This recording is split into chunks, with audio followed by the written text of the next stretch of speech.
الحمد للہ عدد خلقہ ورضا نفسہ وزنۃ عرشہ ومداد کلماتہ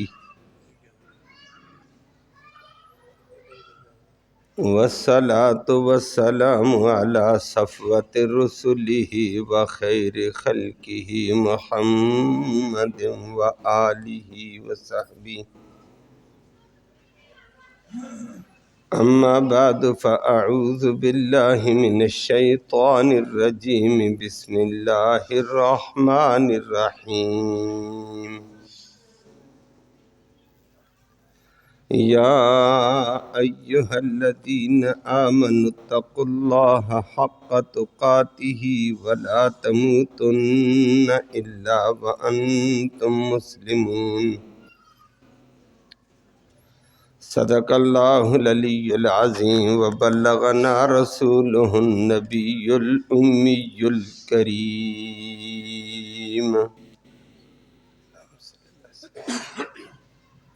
قابل تکریم معزز سامعین کرام، پہلے آیات میں یہود و نصارہ کی سازشوں کا، ان کے دجل کا، فریب کا، دھوکے کا، ان کے شکوک و شبہات کا ذکر کر کے مسلمانوں کو تنبیہ کی کہ مسلمانوں یہ تمہارے دشمن ہیں یہود و نصارہ،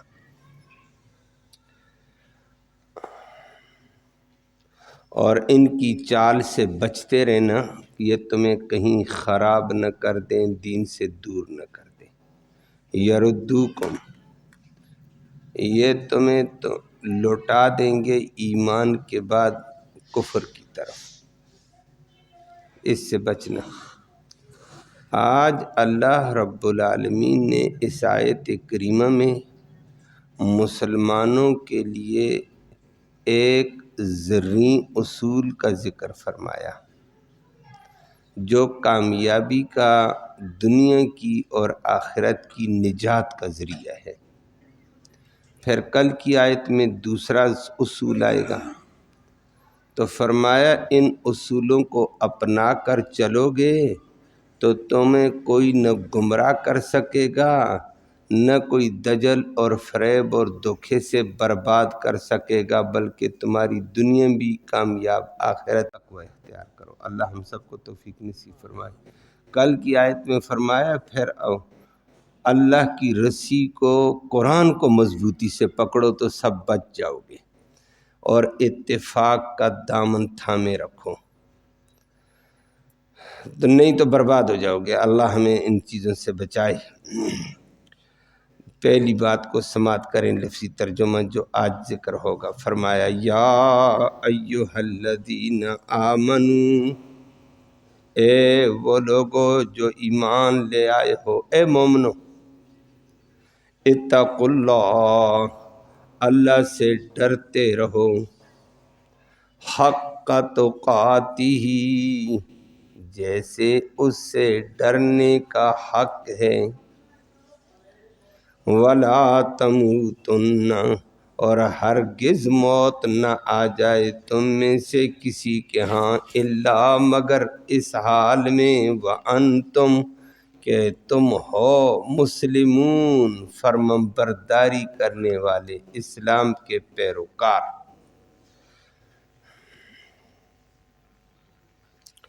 آج کی آیت کریمہ میں انسان کی نجات کا، دنیا اور آخرت کی نجات کا، کامیابی کا بہترین اصول تقوی ذکر فرمایا ہے کہ دشمن کی سازشوں سے، شیطان کے مکر سے، شیطان کے دجل سے، شیطان کے اعلی کاروں سے اور ان کے طرح طرح کے فراڈوں سے تمہیں بچو گے تو وہ ایک ہی ذریعہ ہے، تقوی اختیار کرنا۔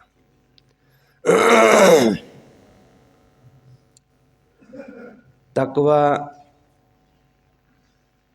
کا ایک معنی عام طور پر کیا جاتا ہے اتقوا اللہ، اللہ سے ڈرو۔ تقوی کا معنی ڈرنا ہوگا۔ اور بھی بہت ساری جگہوں میں آپ سنتے رہتے ہیں کہ ھدی للمتقین، یہ قرآن ہدایت دیتا ہے ڈرنے والوں کو، متقین کو، یہ ایک معنی کر دیا جاتا ہے۔ لیکن تقوی کا اصل معنی ہوتا ہے اجتناب کرنا. تقوی کا معنی ہوتا ہے بچنا. اگر میں اس کا لفظ بدل کر کہہ دوں تو تقوی کا معنی پرہیز کرنا. پرہیز.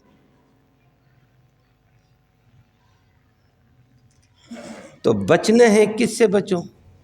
پرہیز کرنی کس سے پرہیز کرو؟ اجتناب کرنا ہے کس سے اجتناب کریں؟ باتیں کی. تو اصل تقوی کا معنی یہ ہے اجتناب، بچنا، پرہیز. تو پھر اس پرہیز میں پہلا درجہ یہ آتا ہے، جب پرہیز کرتے چلے جاؤ گے اللہ کا ڈر آتا چلا جائے گا. پھر اتقوا اللہ بعد کی بات ہوگی. اللہ سے ڈرو. جو پرہیز کرے گا وہی اللہ سے ڈرتا ہے. پرہیز کس سے کرو؟ پہلا درجہ تقوی کا یہ ہے کہ کفر سے بچنا ہے، کفر سے اجتناب کرنا ہے. جب کفر سے اجتناب کر کے تم آ جاؤ گے، کفر والی چال ڈھال حرکات سکنات سے مسلمان ہو گئے. پھر تو تقوی کا یہ درجہ تمام مسلمانوں کو الحمدللہ حاصل ہو جاتا ہے. جہالت میں بہت سے لوگ کفر سے اجتناب نہیں کرتے، وہ غلطی ہوتی ہے. آدمی کفر سے اجتناب کرے تو تقوی کا پہلا درجہ اس کو آ گیا کہ تقوی کا معنی بچنا. کفر سے بچ گیا ہے، تقوی ہو گیا ہے. یہ پہلی سیڑھی ہے. نمبر 2، پھر اس سے آگے کا تقوی ہے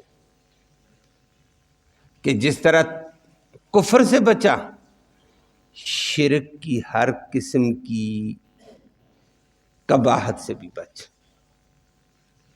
شرک جلی ہے یا شرک خفی ہے، اس سے بھی بچ.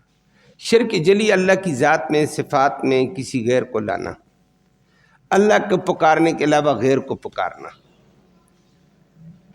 اللہ کو مشکل کشا سمجھنے کے بجائے بندوں کو، کسی مخلوق کو مشکل کشا سمجھنا، یہ بھی شرک جلی ہے. لیکن شرک خفی کیا ہے؟ ریاکاری، دکھلاوا. بندوں کو خوش کرنے کے لیے کام کرو، بندوں کو دکھاوے کے لیے کام کرنا، بندوں کو راضی کرنے کے لیے کام کرنا. لوگ مجھے اچھا کہیں میں اس لیے یہ کرتا ہوں، یہ اللہ اچھا کہے اس لیے کر، رب راضی ہو جائے اس لیے یہ کر. بندے راضی ہوں یا نہ ہوں، رب کی رضا کے در پہ چل، بندوں کی رضا چھوڑ، بندوں کو نہ دکھا، بندوں کی نموش نہ کر، اللہ کی کو دکھا. اللہ راضی، اللہ دیکھ رہا ہے میں یہ کام کرتا ہوں. یہ دکھلاوے سے، نموش سے، ریاکاری سے، اس سے بچنا یہ شرک خفی ہوتا ہے. اللہ ہم سب کو بچائے. شرک جلی سے بہت سارے لوگ بچتے ہیں لیکن شرک خفی میں آ جاتے ہیں. تو فرمایا کہ کفر سے بچ، کفر کی حرکات سے، سکنات سے. نمبر 2، شرک جلی سے بچ، شرک خفی سے بھی بچ. ریاکاری بھی نہ کر، دکھلاوا نہ کر، نموش نہ کر. اللہ کی رضا کے لیے سارے کام کر. اللہ راضی ہو جائے، اللہ دیکھ رہا ہے میں اس لیے یہ کام کرتا ہوں. بس چھوڑ باقی باتیں. پھر اس کے بعد چوتھا درجہ نفاق سے بچ. اور نفاق ظاہر کچھ اندر کچھ، ایسے نہ کر. ظاہر کو تو اگر اچھا رکھتا ہے اندر بھی اچھا رکھتا. ظاہر میں اسلام تو اندر دل میں بھی پوری فرمانبرداری ہو. ظاہر میں لوگوں سے جو بات کرتا ہے کل یہ کام کروں گا، دل میں بھی کہو کروں گا، نہ کر سکا تو اللہ کی طرف سے مجبوری آئی ہے. لیکن بات کرتے وقت اندر اور ظاہر ایک ہونا چاہیے. یہ کام میں کروں گا، کل آ جانا. بعد میں کہتا ہے نہیں میں نے تو ٹرکانے کے لیے ہاتھ کر کے یہ کہا. اچھا ظاہر اور ہے باطن اور ہے، یہ نفاق ہے. اللہ کی ظاہر بھی وہی کام کر، بھائی یہ کام ہوگا. اگر اللہ نے توفیق دی، نہ ہو سکا، اللہ نے توفیق نہ دی، کوئی پھنس گیا، کوئی مسئلہ ہو گیا، وہ الگ بات ہے، مجبور انسان ہوتا رہتا ہے. لیکن بات کرتے وقت ظاہر اور باطن ایک ہونا چاہیے. نفاق نہ کر، ظاہر کچھ باطن کچھ، اس سے بھی بچنا ہے، پرہیز کرنی ہے. یہ جو 4 پرہیزیں میں نے بتائیں یہ خطرناک قسم کی چیزیں ہیں، ان سے پرہیز کر لیا یہ بندہ کامیاب ہو گیا. کفر بڑی خطرناک چیز ہے، اس سے پرہیز بڑی اشد ضروری ہے. شرک جلی سے پرہیز بڑی ضروری ہے، نہیں تو انسان کو تباہ کر دیتا ہے. شرک بھی نیکیاں تباہ ہو جاتی ہیں. شرک خفی سے بھی بچ، انسان کی ساری نیکیاں برباد کر دے گا. اور وہ قرآن نے ذکر کیا ہے کہ بہت سارے لوگ کرتے ہیں یحسبون انہم یحسنون صنعا، کہ وہ یہ سمجھتے میں بڑی بڑی نیکی کر چکا ہوں، لیکن ریاکاری، دکھلاوا، نموش کی وجہ سے آخرت میں حبطت اعمالہم فلا نقیم لہم یوم القیامت وزنا، اعمال میں ذرا برابر بھی وزن نہیں ہوگا. یہ خطرناک چیزیں ہیں. نفاق سے بچ، یہ خطرناک چیزیں ہیں. ان سے بچ گیا، یہ درجہ بدرجہ اس کا تقوی بڑھتا گیا. یہ تقوی کا اعلیٰ درجہ ہو گیا. ان بڑی قباحتوں سے، بڑی چیزوں سے تو نے پرہیز کر لی، تو یہ پرہیز ہے، بچنا ہے، اجتناب ہے. اور پھر اس کے بعد 5واں درجہ اس سے بڑے تقوی کا آتا ہے کہ ہر گناہ کبیرہ سے بچ. گناہ کبیرہ کفر نہیں ہے، لیکن گناہ تو ہے نا، گناہوں سے بچو، گناہوں سے پرہیز. 6 درجہ صغیرہ گناہ سے بھی بچ، یہ اعلیٰ درجے کا تقوی ہے. اور پھر 7واں درجہ آتا ہے شبہات والے مقام، شبہات والی چیزوں سے بھی بچ. جہاں شبہ ہے، پتہ نہیں جائز، پتہ نہیں ناجائز، چھوڑ بھائی، بچ، بہتر ہے بچنا بھی اچھا ہے.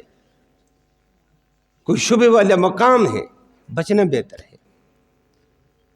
اور وہ حدیث میں نبی کریم صلی اللہ علیہ وسلم نے فرمایا وَمَنِ اتَّقَى الشُّبْهَاتِ فَقَدْ اسْتَبْرَأَ لِدِينِهِ وَعِرْضِهِ، جو شبہات سے بچ گیا اس نے اپنا دین، اپنی عزت، اپنی آبرو محفوظ کر لی ہے. وگرنہ شبہات میں پڑے پڑے بھی انسان برباد ہو جاتا ہے. اور آج کل تو بے شمار شبہات والی چیزیں ہیں، اور شبہ نہیں بلکہ صراحتاً کبھی کبھی چیز حرام ہوتی ہے، سود ہوتا ہے. اللہ بچائے سب کو. یہ 7 درجے اعلیٰ درجے کے، یہ 7واں شبہات سے بچنا اعلیٰ درجے کا تقوی ہے. مشتبہ چیز سے بھی بچو کہ پتہ نہیں یہ چیز جائز ہوگی، پتہ نہیں ناجائز، یہ کامل درجہ ہوتا ہے.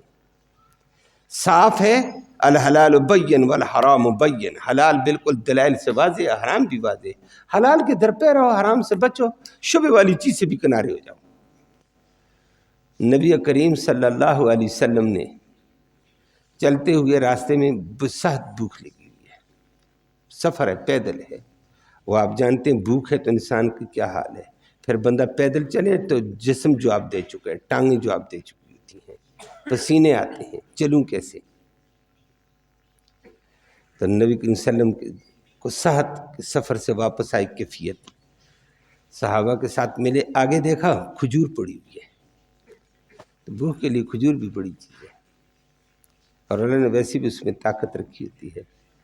نبی کریم صلی اللہ علیہ وسلم نے کھجور اٹھائی، کھانے کا دل چاہا، رک گئے. کیوں؟ کہ ہو سکتا ہے کہ کھجور گری پڑی چیز کھانی جائز ہے، لیکن مسئلہ اور ہو گیا. ہو سکتا ہے کہ کھجور زکوٰۃ کے یا صدقۃ الفطر کے مال میں سے گری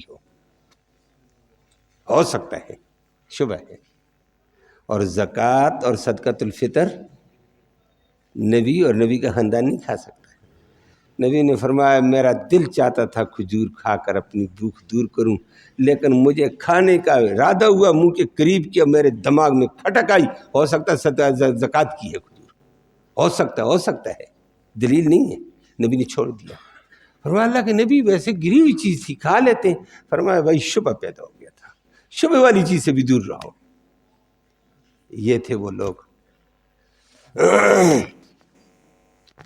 چند دن پہلے بھی ذکر کیا تھا، ابو سعید خدری رضی اللہ تعالیٰ عنہ جہاد پر گئے، لمبا سفر کر کے جہاد کر کے آئے، ایک جگہ پڑاؤ رات کو کیا، بھوکے دن بھر جہاد، پھر پیدل چل کر واپس آ رہے ہیں، بھوک لگی ہوئی ہے، بستی والوں کو کھانا دے دو۔ بستی والوں نے فاستطعموہم، ان سے کھانا مانگا، فابوا ان یضیفوہم، انہوں نے کہا کوئی میں کھانے شانا نہیں ہے، کہا مہمانی، کہا کوئی مہمانی نہیں ہے۔ رات کہا بھائی اللہ اللہ کرو، قرآن پڑھو، سو جاؤ، بس دیکھا جائے جس کو نیند آتی نہیں تو قرآن پڑھو۔ اللہ کا کرنا، رات کو بستی کے بندے آ گئے کہ ہمارے ملک صاحب کو، چودھری صاحب کو سانپ نے ڈسا ہوا، وہ تڑپ رہا ہے، تو آپ میں سے حل من کم راک، تم میں سے کوئی دم کرنے والا ہے تو آؤ دم کر دو، وغیرہ وغیرہ، لمبی بات ہوئی ہے۔ چلے گئے ابو سعید خدری اپنے ساتھ 2 صحابہ کو لے کر، جا کر چودھری صاحب کو دم کیا، وہ زنجیروں سے، رسیوں سے چرپائی پر کس کے باندھا ہوا۔ کہا یہ کیوں؟ کہا جی اچھلتا ہے، کودتا ہے، بھاگتا ہے کہ میں جل گیا ہوں۔ کہا کھولو خدا کے بندے رسیاں، اور فاتحہ شریف پڑھ کر سورۃ فاتحہ 1 دفعہ، دوسری دفعہ، تیسری دفعہ، 7 دفعہ پڑھی، اور ان کے اوپر پھونکتے رہے، تھتکارتے رہے، فجمع طفلہ ثم یطفل، فجمع البزاق ثم یطفل، اور تھوک جمع کیا، بعد میں اس پر تھتکار دیا تھوڑا سا۔ بندہ 7ویں دفعہ پڑھنے کے ساتھ ادھر سے رسیاں کھلی، بندہ اٹھ کر بیٹھ گیا، ادھر سے یہ پڑھتے رسیاں کھلتی رہیں۔ وہ تو ملک تھا، چودھری تھا، وڈیرا تھا بستی کا، اس نے کہا خدا کے بندو یہ کون لوگ تھے دم والے؟ فرمایا وہ جو بستی والے قریب رات کے دن کو ٹھہرے تھے۔ کہا بڑے نیک لوگ ہیں، وہ خدا کا بندہ، بڑی غلطی ہوئی ہے، ان کو بخاری شریف کی روایت میں آتا ہے 30 بکریاں تحفے میں دے دو۔ نے کہا نہیں لیتے، 12 لے آئے بکریاں، زبردستی دے دیں۔ اب لائیں، دن کو صحابہ بھوکے ہیں، اب بھوک والے آدمی کو کھانا ملے، شکر الحمدللہ، بندے نے خود دی ہیں، زبردستی دی ہیں، نہ کرنے کے باوجود۔ واپس آئے تو بعض نے کہا ذبح کریں، کھائیں، بھنیں، آگ لگی ہوئی ہے۔ حضرت نے کہا خدا کا بندہ کیا پتہ یہ جائز نہ ہو، کیا پتہ جائز ہے، کیا پتہ ناجائز ہے، مسئلے کا نہیں پتہ ہے، شبہ ہے۔ کہا شبہ سے بچنا بہتر ہے، نہ کھاؤ۔ رات بھوکی گزار دی، صبح نماز کے بعد پیدل چلے، دوپہر کو جا کر مدینے میں پہنچے، بھوکے چل کر گئے۔ ہم ہوتے تو کہتے جانے دو۔ کمال قسم کے لوگ تھے، شبہ والی چیز سے بچے۔ وہاں نبی کریم صلی اللہ علیہ وسلم کے سامنے کارگزاری آئی، سارا کچھ ہوا، نبی کریم صلی اللہ علیہ وسلم نے پوچھا دم کیا کیا، پہلے یہ بتاؤ، ناجائز دم کیا تو ناجائز ہے۔ فرمایا یا رسول اللہ سورۃ فاتحہ پڑھی تھی، اللہ کی کلام پڑھ کر دم کیا، اللہ نے مطالبہ کیا تھا، تم نے مانگا تھا؟ نہیں مانگا، خود زبردستی دی ہے۔ پھر فرمایا جائز ہے، کھاؤ۔ اب کھایا۔ کمال کے لوگ نہیں تھے، پھر ان کے دم میں اثر بھی تھا نا، شبہ سے بھی بچنے ہیں۔ یہ کامل درجے کے صحابہ اور انبیاء کامل درجے کے لوگ تھے، اللہ ان پہ کروڑوں رحمت نازل فرمائے، انہوں نے ہمیں نمونے دیے۔ یہ 7واں درجہ ہے۔ 8واں درجہ صوفیاء بیان کرتے رہتے ہیں، اور وہ انبیاء کا شیوہ ہے اور کامل درجے کے ولیوں کا شیوہ ہوتا ہے۔ وہ کہتے ہیں اتقی، پرہیز کر، ما سوی اللہ سے، اللہ کے علاوہ تیری نظر ہی کہیں نہ جائے، بس بچ، پرہیز ہی پرہیز ہے کہ نظر جائے حالات کے تقاضے پر، اللہ پہ جائے، اور یہ انبیاء کو اللہ نے یہ درجہ دیا ہوتا ہے۔ جب ابراہیم علیہ السلام کے سامنے آگے میلوں پر آگ کے جھونکے جا رہے ہیں، دشمن کھڑا ہے، فوج کھڑی، پولیس کھڑی، نمرود کھڑا، منجنیق کھڑی، ابھی ڈالتے ہیں، نہ آگ پہ نظر، نہ فوج پہ نظر، نہ پولیس پہ نظر، نہ حکومت پہ نظر، اللہ پہ نظر کر کے کہا حسبی اللہ، مجھے اللہ کافی ہے۔ اللہ نے بھی وہ کر کے دکھایا جو آج تک دنیا دنگ ہے، اللہ نے آپ کو گلزار جنت بنا دیا۔ یہ ہے انبیاء کا کامل درجہ، حالات پہ نظر نہ جائے، ایک اللہ پہ بس، باقی سب سے بچ، ایک اللہ پہ نظر رکھ۔ یہ کامل درجے کی پرہیز ہے کہ ہر حالت میں پرہیز، اللہ کسی کی طرف دھیان نہیں، اللہ کی طرف دھیان۔ یہ انبیاء کو اعلیٰ درجہ حاصل ہوتا ہے، یہ باقی لوگ کوئی اکا دکا اس میں آ سکتا ہے، نہیں تو نہیں آ سکتا ہے۔ انبیاء اس منصب پہ فائز ہیں۔ اور یہاں آیت میں فرمایا یا ایھا الذین آمنوا اتقوا اللہ، ایمان والو تقوی کو اختیار کرو۔ یہ ہے تقوی، بچنا، پرہیز۔ اور آج پرہیز والی صورتیں کم نظر آتی ہیں، اللہ ہم سب کو نصیب فرمائے۔ یہ پرہیز بڑی زبردست چیز ہے۔ آپ کو بھی پتہ ہے ڈاکٹر دوائی دیتا ہے نا، کہتا ہے یہ کھانا ہے، یہ پرہیز کرنی، اگر پرہیز کی تو دوائی اثر کرے گی، پرہیز نہیں کی تو دوائی اثر بے نہیں۔ قرآن کے اندر بھی یہ ہے، قرآن کہتا ہے یہ نماز پڑھ، یہ کام کرنے کا ہے، یہ روزہ رکھ اور ان چیزوں سے پرہیز کر، پھر دیکھ نماز کا اثر۔ اور پرہیز ہم نہ کریں، پھر کہتے ہیں میرا وظیفہ، میں نے وظیفہ اتنا بھی پڑھا، میں صبح سے شام تک وظیفہ بھی پڑھتا ہوں، پرہیز کتنی کی ہے؟ ڈاکٹر کے پاس جا کر دوائی کھاتا ہے اور کہتا ہے جی پرہیز کی تو میرے پاس اس دوائی کے بعد آنا کھا کر، پرہیز نہیں کی تو نہ آنا، فضول آدمی ہے۔ اگر پرہیز کی ہوتی تو وہ آگے چلتا ہے، پرہیز نہیں کہتی جاؤ دفعہ ہو جاؤ، میں دوائی نہیں دیتا، میری دوائی کا اثر ہی نہیں ہے، تو پرہیز نہیں کرتا ہے۔ آج کا مسلمان پرہیز سے بچا نہیں کر رہا ہے۔ پرہیز یہی ہے، اللہ کی نافرمانی سے پرہیز اور اللہ کے اوامر کی پوری اتباع کر۔ اللہ ہم سب کو یہ نصیب فرمائے۔ فرمایا اس کا دامن تھام لو، پھر دیکھو اللہ کی طرف سے مدد کیسے آتی ہے۔ اللہ نے مدد کا، کامیابی کا ایک اصول بتایا ہے۔ فرمایا ان تتقوا اللہ یجعل لکم فرقانا، اگر تم یہی پرہیز قائم کرو اللہ سے تو پھر اللہ تمہارے دل میں ایک نور فرقان والا پیدا کر دے گا، تمہیں حق و باطل واضح نظر آئے گا۔ اللہ ہم سب کو یہ نصیب فرمائے۔ فرمایا پرہیز کرو، اور پھر آگے پرہیز میں ساتھ آخری جملہ عجیب کہہ دیا، اتقوا اللہ حق تقاتہ، ایسی پرہیز کر کہ جس پرہیز کا حق ہے، حق کے پرہیز، حق کے تقوی اختیار کر۔ اللہ اکبر۔ اور وہ محدثین امام مجاہد، عبداللہ بن عباس سے بہت سارے لوگوں نے نقل کیا، انہوں نے یہ ذکر کر کے فرمایا کیا چیز ہے حق کے تقاتہ؟ فرمایا وہ فرماتے ہیں کہ فرمایا بندہ حق کے تقوی یہ ہے ان یطاع لا، اللہ کی اطاعت کی جائے، ولا یوسا، کبھی نافرمانی نہ کر۔ نمبر 2 وَيُذْكَرْ وَلَا يُنْسَى، رب کو یاد کر، کبھی نہ بھول۔ اور پھر اسی کے ساتھ فرمایا وَيُشْكَرْ وَلَا يُكْفَرْ، ہر وقت ہر آن اللہ کا شکر کرے۔ اللہ تو نے یہ نعمت دی، یہ نعمت دی، یہ نعمت دی، تیرا شکر، تیرا شکر، کبھی ناشکری اللہ کی نہ کرنا۔ ہر وقت اللہ کی نعمت ہماری طرح متوجہ، کھاتے پیتے اٹھتے بیٹھتے، اللہ تیرا شکر، تو نے یہ توفیق دی، تو بے بس کر دیتا ہم کیا کرتے۔ ہر وقت اللہ کا شکر، ناشکری کبھی نہ ہو۔ ہر وقت اللہ کے تذکرے، کبھی اللہ کو بھولنا نہیں ہے۔ ہر وقت اللہ کی اطاعت کے در پہ رہے، جو اللہ کہتا ہے وہ کر، اور کبھی اس کی نافرمانی نہ کر۔ فرمایا یہ حق تقوی ہے۔ اللہ ہم سب کو نصیب فرمائے۔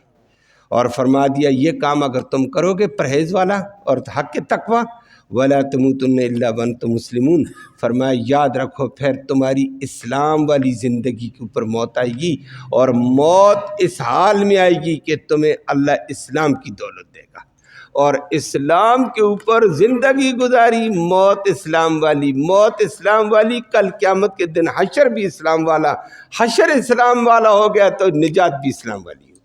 اللہ ہم سب کو نصیب فرمائے۔ اور وہ نبی کریم صلی اللہ علیہ وسلم نے فرمایا تموتون تحشرون کما تموتون وتموتون کما تحیون، تمہیں قیامت کے دن اٹھایا جائے گا جس حالت میں تمہیں موت آئے گی، موت اسی حالت میں آئے گی جس حالت میں زندگی گزاری، اسلام والی زندگی، موت اسلام والی، حشر کے دن میں اسلام والا، اور نجات بھی اسلام والی۔ اللہ ہم سب کو یہ حقیقت نصیب فرمائے، عمل کی توفیق نصیب فرمائے۔